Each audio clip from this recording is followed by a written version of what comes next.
How you doing, Anthony? I'm fine, Mr. Porky. How are you? Good evening to you. Good evening to you. How you been?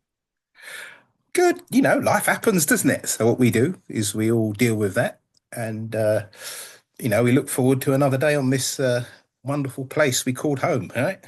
Yeah, there's been a lot of changes in the sport of boxing Cool. in the last since we last spoke. It seems to change by the day, doesn't it? No shit, Sherlock. It's unbelievable. What a sport it is. Unbelievable changes. Yeah, it's what do you make of then now that the dust settled and everybody's had their say, regarding Turkey and Dana White, the big team up on the so-called big takeover. What did you make of Lou DeBella, a guy I have had correspondence with when I worked for Dennis Hobson. I think he's a lovely fella. He's very passionate, and we got on Yep. like a house on fire. And the good thing about it is he's got pigs as pets. He takes them out into local cafe and pub and that, and he, Right. he thinks they're great creatures. So we have a lot in common. But I like Lou DeBella actually. I think he's a very passionate guy, and he loves the sport. What did you think about his interview with Ariel Helwani? Well, before I get into that, Porky, I didn't know that you had had correspondence with him, and it doesn't surprise me in the slightest that you and him got on, because I think that that interview that he did on the Ariel Hawani show was the first time a proper bigwig of boxing has literally opened the can of worms for everybody to see. And I'm sure you and I remember. Do you remember The Wizard of Oz, that film? Yeah, Do you remember when they all got there and it was all this smoke and mirrors, and then the little dog goes and pulls back the curtain, and there's this little guy in behind the show. That DeBella interview, in my opinion, is the exact same moment that the curtain was revealed that, is a silly little man behind the whole thing. And what he exposed basically is that boxing is a cesspit of self-interest between very greedy people who, in effect, have conspired to weaken and dilute their product. And now they're wondering why it's all going horribly wrong because someone else has come in and had a look at that and says, I want to change it. It's an absolutely stunning interview. And anybody who's listening to this, I would really urge them to take an hour out of their day to listen to um, that podcast, because it he goes in and explains almost everything that is wrong in boxing, right? And I'm shocked that that's happened. you know, if I was gonna Porky, if I was gonna explain it to the layman as to what exactly is going on in boxing, I would say, imagine a group of guys supplying gear in the US, in the UK. You would never get them to sit round a table to work out, how should we do this? How do we get our supply in and this and that and the other? All they will do is at the first chance they get, they're going to shit on each other, right? And the reason they're going to do that is that it's so difficult to bring their product into the UK. Rather than think of how they can do it better, what they prefer to do is rip off somebody who's already got it there. And what's happened is, because of all this self-interest and non-cooperation, all they've done is succeeded on stamping on their products so badly, that nobody really wants it anymore, right? And that, in my opinion, is what he exposed was going on. I mean, let's look at the current state of the heavyweight championship right now. Look at the nonsense that has gone on, all kicked off because of a mysterious withdrawal, okay, from a fight 48 hours before by what looked like a perfectly healthy fighter. And then all of a sudden, you've got all these kinds of permutations. And in fact, Porky, I think I said on your channel that we are bullshit analyzers. We're not conspiracy theorists because everyone's going, oh, no, he's really sick. And I think I said, well, we'll know if he's sick depending on whether we, one, see him in the press explaining what happened, and two, if the same fight is then rescheduled for a later day, none of which we've seen. Yeah, it's not good, is it? it, it to quote Lou DiBella, it's been a shit show, and he's right. And one thing I will say again, Porky, which was said on your channel, is that a lot of people think that Turkey's just some fan with unbelievable pockets of money, and he's just being used by the powers that be in boxing now, i.e. the Bricktops and the Eddie Hills, uh, in order to get these fights done. Lou DiBella, who himself is a very, very serious businessman and a very clever man, has been in box. How long has he been in boxing, Porky? 30 years? Maybe more? Yeah, well, Lou, he was working at HBO, wasn't he, in early, Correct. about 92, 93, something like that, I think. And Yeah. he did the big Nazim Hamid deal. Right. Dennis had dealings with him when he had Clinton Woods, and Yeah. so Dennis knows him better than me. But apparently, he's a straight shooter and he's not afraid to wear his heart on his sleeve. And he Wh- is all for the fighters, Ludabella. And when he was at HPO, he thought he were getting promoted and he got backstabbed.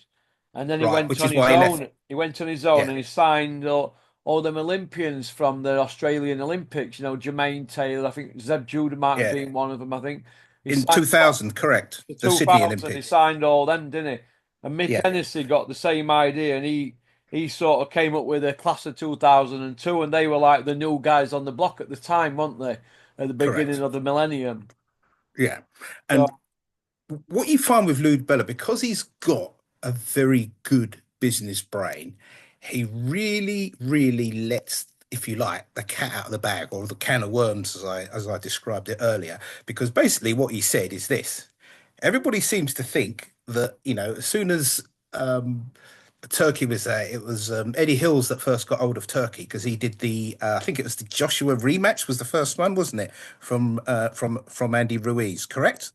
And then what yeah, happened is Bricktop immediately was putting the boot in, and then all of a sudden Bricktop gets in there, and then you start seeing the Francis Ngannou fight. And what Lou DiBella actually points out to everybody that effectively what Turkey has done, he has basically done the Amazon business model. But instead of Amazon undercutting everybody, and basically everybody else then goes out of business and then or gets bought by them because they're growing and growing and growing, the way he's done it is he's overpaid for the fights. And because by overpaying, what does he do? He gets the cooperation of these promoters who don't like each other. He then gets access to their huge products. So Turkey himself has direct access to all the boxing stars, right? He's then had a look at the business himself, and basically what Lou DiBella is saying is that everybody thought that Turkey's just some guy who's got some pockets and everybody's going to use him and then get rid of him when they want. What he's actually done is come in, had a good look, got access to all areas. He owns part of his own, bought the Ring magazine. He's obviously done huge amounts of business with people like Eddie Hearn and Oscar and everybody else. So they can't suddenly turn around and shit on him. He knows that they weren't getting on before he came. And all of a sudden, he's gone and looked at it and says, you know what?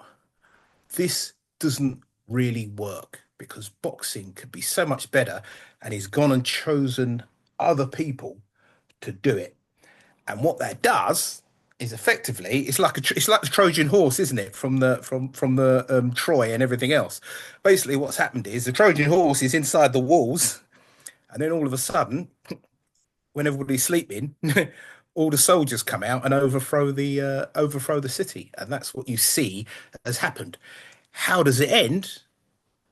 Is very interesting, Porky. But what I will say is that Turkey is the man in boxing, and the reason he's the man in boxing is that everybody else has been sitting on a shit show for so long, and that's why it's happened. And the point that one real big point that Lou DiBella makes is that it's almost perfect timing. Why? Because you've got Donald Trump just in, and his two best buddies are Dana White and Joe Rogan. And in order for them to really take over, if they want, boxing in the US, they have to either appeal or amend the Ali Act. And they've got the best ally they can do. They've got the best ally on their side for that to happen. And look at the timing. How long's Trump been in? It's not been in a month, has he? Or he's been in a month, and now they're announcing this. Come on, Porky, you know and I know, right? I've heard of coincidences. I just don't believe in them. You do realize what the Muhammad Ali Act means, don't you? Yeah, the Muhammad Ali Act was brought in because you had, as we well know, in the 80s and the 90s, we had the likes of my favorite person, a certain Don King, who absolutely destroyed fighters with pay and ripping them off. Because whenever you have fighters who are from poor neighborhoods, not educated and everything else, and then you put them in the same room as some serious business brains, like Don King was a Cleveland gangster, wasn't he? He was running numbers and everything else. Yeah. A searingly bright guy. You know, and I know that somebody is getting goosed. It's a zero sum game. And the Ali Act was brought in to make it a fairer playing field for boxers in the US, right? And one of the things it does is it states that the promotional companies can't have their own belts. So what happens is that effectively what it did is it protected all the different you know organizations with the belts, the WBO, the WBA, the WBC, and the IBF. So effectively, it protects them. And in order for Dana and Turkey et al. To get their business not only off the ground, but make substantial headway, they need to break down a lot of the politics and the nonsense which all these belt companies do. So what they want is to be able to offer their own belt exactly the way the USC does. Right. That's why the Ali Act has been, you know, there's that talk about it, you know. Well, the Muhammad Ali Act, I was always led to believe it was it's, it was so the fighter could see a breakdown of all where the money had gone for the show, Correct. And especially on normally big that shows, because the fighter is the A side fighter is usually left with the bill for everything, like security, the hire of the arena, and this and that, and blah blah blah. And it's so that everything's all dished out correctly. That's why fighters have managers. Now, they don't have a Muhammad Ali Act with the UFC, do they? So nobody really knows what's going on. Correct. And what basically happens is Dana White takes the massive, massive fee from the revenue that comes in, and literally the fighters are left with the nickel, the tiny part of the split. Right now, at the moment, it's different in boxing, right? It's the opposite side. And you're quite right with the Ali Act allowing all the breakdowns to happen, because when you had promoters like Don King, they would be doing such murky contracts and this and that and the other. And quite famously, you get the situation where, you know, when Bruno and Witherspoon fought for the title, what you found is that the challenger got, these are the figures I've always heard around the boxing circles, Porky. Bruno, as the challenger who got knocked out, got 900 grand. And by the time Don King had worked through Tim Witherspoon's purse, he had been paid 90, right? Yeah. And he didn't understand where all the deductions came from, because what happens is it was Don King's son was his manager and this and that and the other. And it was such a devastating blow for him. I think, was it the fight afterwards? he realized there was no point in being champion because he was not going to make any money. So what he then did is suddenly becoming, one of the most durable heavyweights there were in the 80s. He suddenly gets knocked out by Bone Crusher Smith in the first round, and correct me if I'm wrong, Porky. He famously then said that he had thrown the fight because he realized that he couldn't do anything with Don King because, from a commercial point of view, he was royally shafted. And that's what the Ali Act does, which includes what you said in terms of showing the breakdown of everything and not allowing, all the other shenanigans. But Porky, it just goes to show you, right? Why does there always have to be a zero-sum gain in boxing? And it's the greed of everybody involved that creates the shit show, isn't it? Right? And when you create such a bad shit show, it just brings the vibe down, it weakens the product, and there you have it. You know, and I know, with all the sanctioning bodies out there, DeBella makes a good point. If one of the champions for one of the sanctioning bodies walked down, Oxford Street or Times Square or whatever, would the public know who it was? No. I remember my mum telling me that Ali had beat Foreman in 74. That stuff doesn't happen now, does it? My mum's not a sports fan, Yeah, you know? it's the Ludabella interview. He had a couple of digs at Eddie, Yeah, which you can understand, yeah, because Eddie's done his best to squash him. yeah. They were Which you pretty. have pointed out, by the way, Porky, if I Pardon? could butt in, which I could butt in here. Yeah, go on. You've got videos on your channel which Yeah, says, and I want to quote it, every man for themselves, right? Number yeah. one. That was Number ages ago. two, That.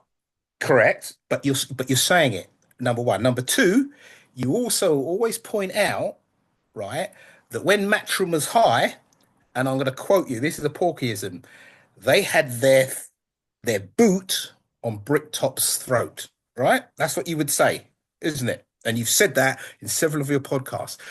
Lou DiBella was one of those because of all the exclusive deals. He didn't have a platform. And what would happen is he would have to go to Bricktop, he'd have to go to Eddie. And what they would do effectively, in order to get his fighters on and everything else, they'd tear him a new arsehole. And then on top of it, once they've done that, they'd say to him, well, you're just a middleman. And Lou DiBella took huge glee in pointing out that what was done to him has now been done to them, because basically what Turkey has done is relegated them to middlemen, right? And he's done it in the most beautiful way by making sure the fights which they couldn't get their fingers out of their asses to get together, he's made them happen. Yes, he's losing money on it, but he's losing money on it because what he's doing is buying access to their assets. And because he's now put his money in all these strategic places, right?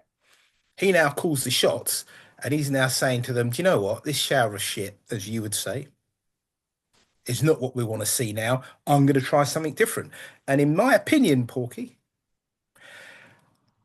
there's a lot of people who've tried to take over boxing. In my opinion, this is a very, very well constructed coup. That's what I would say. Other people have done it and not quite had the money and not quite had this and that. There are a lot of systems in place already, which tells me they might not take it all over, but they certainly can change it. That's what I would say.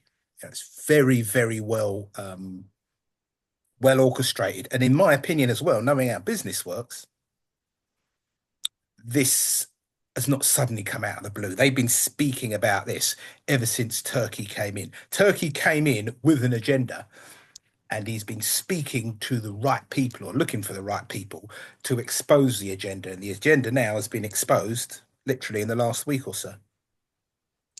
So You think that Turkey's in it for long haul? yes, he has to be. He is in it for the long haul. I'll tell you why. It's when Dana took over the UFC. It was literally nothing. It was on its knees, and there was literally nothing. He took the money from the Fertitta brothers, and basically he was the only show in town. And then he set about, because he was the only big player with money, changing it. Right? Boxing's different, right? Even though the WBA, the IBF, WBC, even though they've diluted their product by issuing all these other trinket belts, so nobody knows who the real champion is. There's what, seven belts per division, right? Which is a joke. And one of the things that DiBella said, he goes, look, if everybody's got a belt, then nobody's got a belt, right? Now, here's how boxing is different and why I think he's in for the long haul, right? There is the iconic photographs, bit like Marvin Hagler holding up that green WBC belt, right? There are all the other great champions, the Lennox Lewises, the Holyfields, the Oscar De La Hoyas, and all these great champions who have won that belt. And the way boxing is at the moment is a lot of fighters want to have that iconic moment. Look at some of the other YouTubers. I'm not going to mention the name on here, Porky, and what they do when they do their We their know we show. like cocksuckers, don't we? Yeah, what they do their show, and right behind them is the list of their belts. Now, there's nothing wrong with that, Porky, but if you're going to change that culture, it's going to be it's going to take a generation, or it's going to take a number of years to wean the new boxers coming in to not want or not glorify those iconic belts. So I'm not saying the belts all of a sudden go away, but what I'm saying is it's going to take a lot of time to diminish the romantic real estate they have in every boxer's mind. Does that make sense, Porky? Does that make sense what I'm Oh, saying yeah. to you? It takes time. It's a bit like, look at it this way. You and I remember what it was like without mobile phones, right? Yeah. And not only that, when mobile phones came out, you had to convince people it was worth it. And people will be, if you were on a mobile phone in 1984, down Oxford Street, people will be yelling at you and calling you a yuppie and you're nonsense, right? A Now nuisance. look, Yeah, yeah. I remember correct. when I lived in London in mid 80, 88, 80, 80, 87, 88, I think. And I remember there were first time I went to London, I think I've told this story before. I remember ringing home and saying, Mum, Mum, you're not going to believe it. There's loads of women's phone numbers in this phone box. She went, is there? Overall, I Yeah. goes, there's about 100. She went, oh my God. Anyway, she told my auntie who lived in Wembley, because that's where I went down there. And she said, oh, the prostitutes. But I was from a mining village where I didn't really understand all that. But I remember people used to walk up and down where I worked on Hogarth Road and Hills Court. And they had them like car batteries, weren't they? Yeah, brick phones, isn't it? And Now, I used to think they were dicks. correct. Now, imagine now people coming into boxing or whatever, they have never known a world without mobile phones. They have never known a world without the internet. And what's happened is that it's a generational thing that you've got to change. So my view is if Turkey is really, really gonna have the takeover of boxing, he's in it for the long haul. And can I give you some examples of the little what I call breadcrumbs or little Easter eggs that he's left to show what his intention is? I'll give you a little Easter egg. We've just had Baturvi of Bivol 2, correct? And basically, Turkey wants to have Baturvi of Bivol 3, which I would love to see as a purist. Okay. Now, what's happened now is all of a sudden there's talk that the WBC want to see Bivol Benavides, correct? Yeah. Is that correct? You're right. But it looks Now, like Turkey. It looks like the WBC are surplus to requirements with Turkey and Dana, doesn't it? correct. Now, Dana don't get on with Suleiman anyway, but Oscar De La Hoya's come out into bat for WBC, so he's going his route. Eddie's come out batting for for himself and saying he relishes the challenge with Dana, but I don't think he does. But yeah, go on. You were saying. Yeah. Well, the point is that what Turkey did, because he wanted to have his trilogy first, he's basically said, if Benavidez and Bivol are going to fight, he immediately says, well, I'm not going to bid for that fight. That's a power play because immediately, if Turkey doesn't bid for the fight, well, how much are they going to get paid for that undisputed fight? Well, if You Turkey don't know, bid for the fight, they're not going to get as much, are they? Right, as what they no, thought they would. Do you see where I'm correct. coming from? So they're Yeah. probably And going to be fighting for chicken feed. So what'll happen now is, uh, them two light heavyweights will be thinking, well, we're better off here with Turkey and Dana. That's what they'll be thinking, won't they? correct. Rather than So, staying with Benavidez as we De La Hoya, is he? yes. Yeah. So the point is with Bibbles we Eddie Hearn, isn't he? correct. Yeah, The yeah. point is that Turkey has made a power play saying, I am controlling this, right? Simply because he could have agreed and said, you know what? Yeah, we'll do the trilogy after this fight and pay the guys what Bivol and Turviev have just been paid. He's not going to do that. He doesn't want that fight. So what he's basically doing is saying, listen, you've had some free gratis from me. You've all been overpaid. Now I need you to start listening to me. That's the first power move I noticed. The second power move was a little bit more subtle. And what you see, and I'm sure you're going to know where I'm going with this.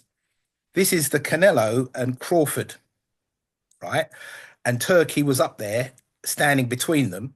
And what did you have? You had the ring belt, right? Not the sorry, not Crawford. It was the what's the game? What's the guy? The huge guy where Canelo's next fight. I can't remember his name.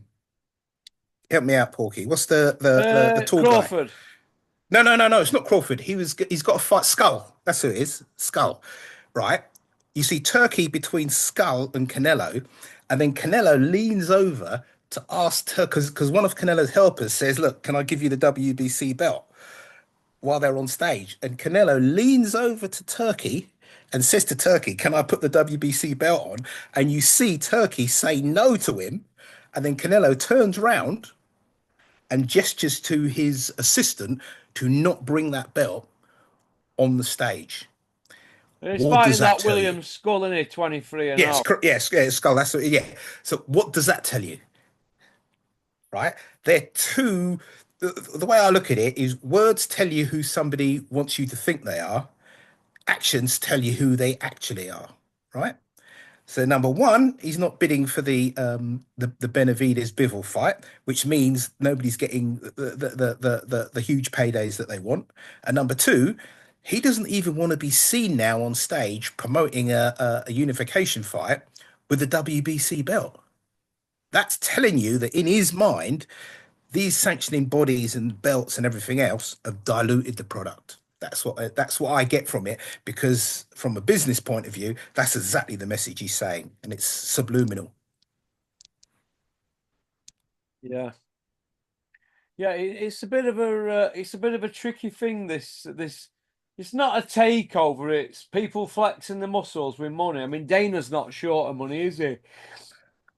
No, They're but the flexing the thing about muscles and they're like stepping on people, squashing everybody like bugs because these people around them, the Oscar De La Hoyas, Eddie Hills, Bricktop, they're multimillionaires as well, right? But they've had it, and Aram as well, millionaires. They've had it their own way for that long.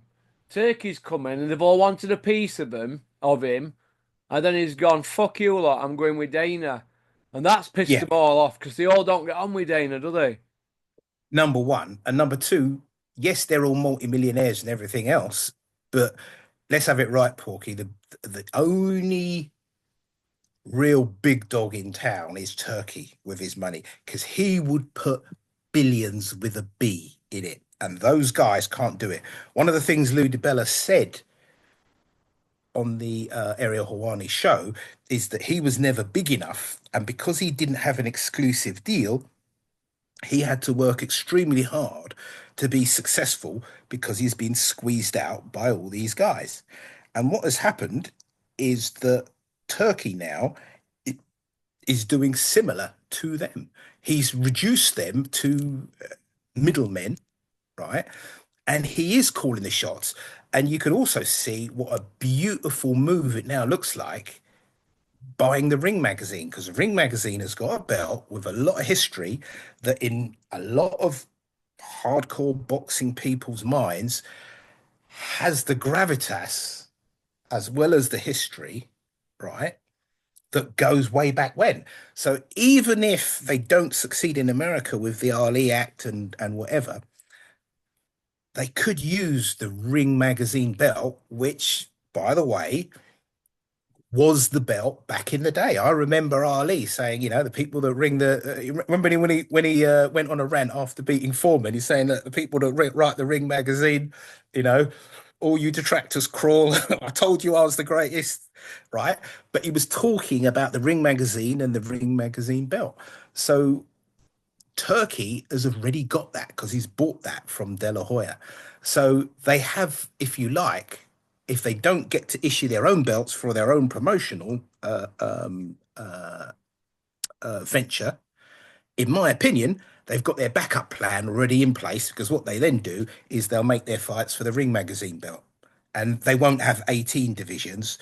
They said I think they were not going to go back to eight because they might lose some fighters who have problems making weight.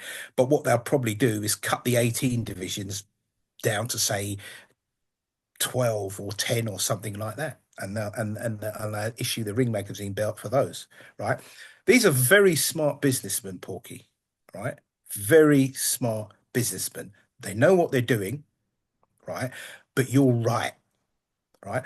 The reason that Eddie Hills, Bricktop, Oscar De La Hoya, and all those guys don't work for what Turkey wants is that they're happy with the shit show because they've been able to make so much money from it, you know? And and I know is that if somebody's wage or income depends on a certain situation, it's very difficult to get them to look outside that situation, isn't it? And that's why he had made the decision that these guys aren't the guys. Look at what Eddie Hill said after the announcement, right? He says he's got a effing great big business and he's going to continue what he's doing. He's the biggest promoter and he's going to be going with all these, organizations with all their trinket belts, right? Eddie is clever enough to know what's going on.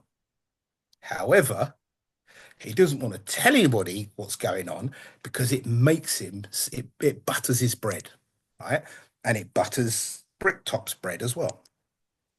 And therein, you have it, you've got these guys lording over a shit show. It's an absolute shit show, isn't it, mate? Yeah, it has been. It's going to change. But if you asked me, how is it going to work out? I don't know. I can tell you what they've put in place, and I can look and see the strategic moves that have been done, all of which are very, very clever, right? Ring magazine acquisition, very, very clever, right? Overpaying for all the fights, and then Turkey with his own Twitter handle and everything else, directly talking to the fighters. Again, very, very clever, right? Why is it clever? Because effectively it gives him the option of cutting out the promoters, isn't it? Are you telling me that Eddie can pick up the phone and say to Turkey not to speak to Joshua directly, right? Well, go and have a look in Saudi who Joshua sits next to. Turkey, but he's got a lifetime deal with Eddie Hills. Hills. Yeah, I am not saying that Turkey's going to run roughshod over Eddie's economic cut or whatever it is. What I am saying is that he has the pockets and the money to bypass him as he has with Bricktop. And no one has ever been able to do that simply because these guys have always been powerful enough to flex their muscles. Look how Bricktop speaks as soon as someone questions him. Yeah. Let's have it right, Porky. If Gets you put aggressive, me doesn't in he? front, yeah, if you put me in front of Bricktop and I said to him, antihistamines, Mr. Bricktop, right. No one's ever popped dirty for them, ever, because they have no performance enhancing properties.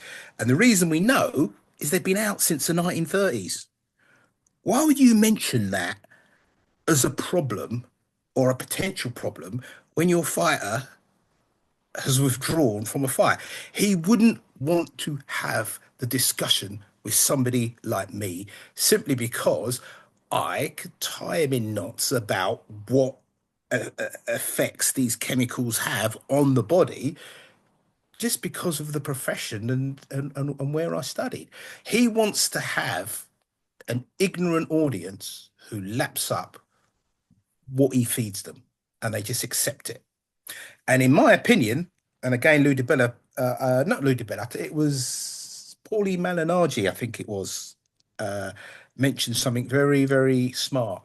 He says, in boxing, a lot of boxing fans, or a higher percentage of boxing fans, know there's skullduggery and bullshit going on. As soon as you hear a promoter saying this or that, you go into bullshit analyzer mode, right?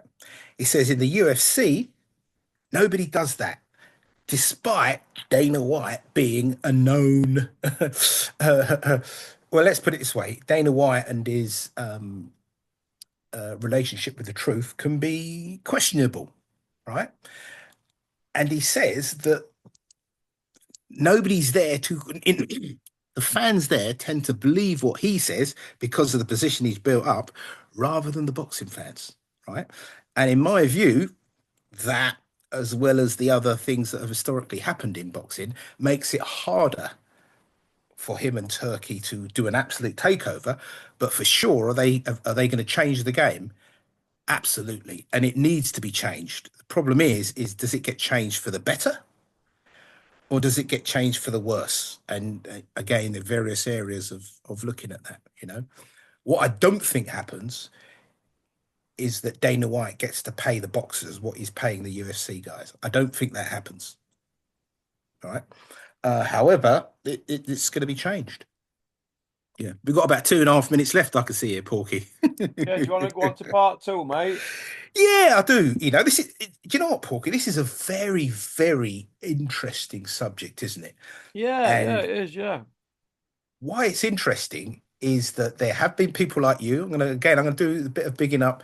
You have been a trailblazer because you've been saying it. And I tell you what, when you saw that Lou DiBella interview, you must have been saying, "Thank God somebody else who's a big wig in boxing has got the balls to out what's going on," because well, you've been listen, outing what's. Bella don't need anybody. He's a multi-millionaire, right?